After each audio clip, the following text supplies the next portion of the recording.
ಇವತ್ತೇನೇ ತೇಲಿ ಬಂದು ಕೇಳುವಾಗ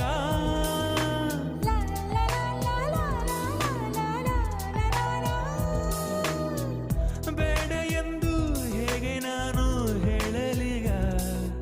ಯಾರವಳು ಯಾರವಳು ಯಾರೋ ಅವಳು